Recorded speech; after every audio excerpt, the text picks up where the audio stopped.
Hi, I'm Tony with Harper Therapy, and I am here with the so wonderful Giada Blanco from Harper Therapy. and we are here to talk to you this week about abuse in a relationship with your partner and the different ways that can look.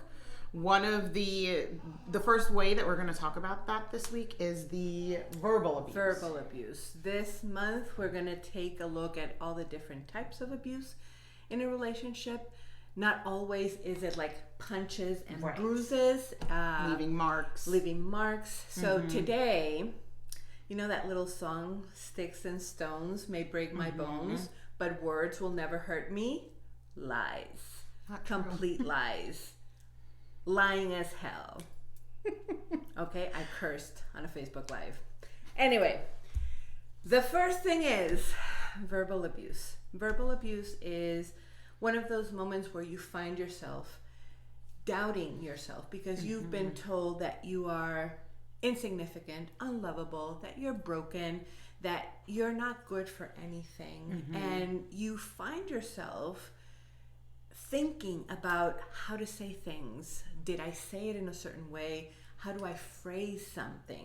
Where you feel like you're walking on eggshells Yes. because you're fearful that, well, if I do that, they're not going to like it, and then they're going to call me names, and this is why they say I'm not a good mom, or I'm not a good parent, or whatever the challenge is that you're having, and that's where that verbal abuse comes in from. And it happens so often, and we kind of just sweep it under the rug. We think, well, it's not a punch, it's not a kick, it's not a bruise.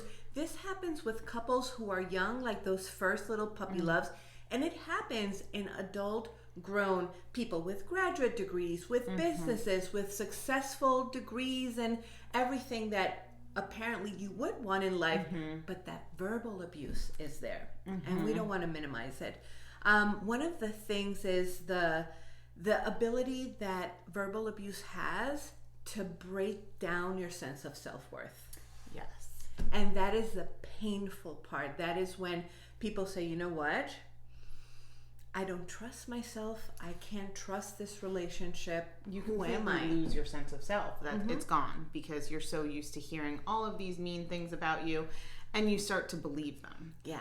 So it's the how do I recognize this? That's the first. And I wanted to kind of bring a few little pointers because sometimes we don't see it. So the first one is when, like, after a disagreement, do you feel worse than how you felt before?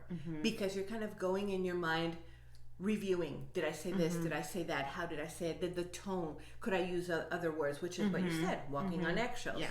The second one is, have you been called crazy, or has your partner referred to the ex-partners as crazy? Because that's a little bit of verbal and psychological abuse, which we'll talk later on during the month. Yes.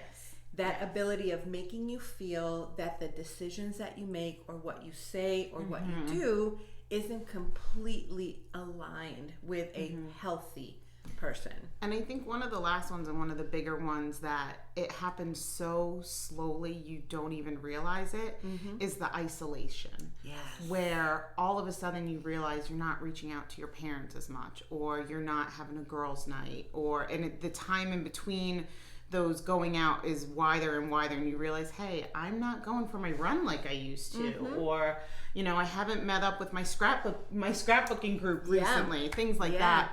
And sometimes it's because the partner blatantly says, no, you can't go, or you decide. It's so embarrassing when your partner says things that are mean to your friends and your family that you decide to not put that stress on yourself and you isolate when in fact you would really want to be there with them. Right. That's Absolutely. a big one. Absolutely. If any of these kind of hit home for you, or this is a really hard topic to recognize, but if any of this kind of rang true for you, give us a call at Harper Therapy and you could set up a free consultation and just get some more information. Our phone number is 813-434-3639. Thanks, guys. Have a great day. Thank you. Have a good one.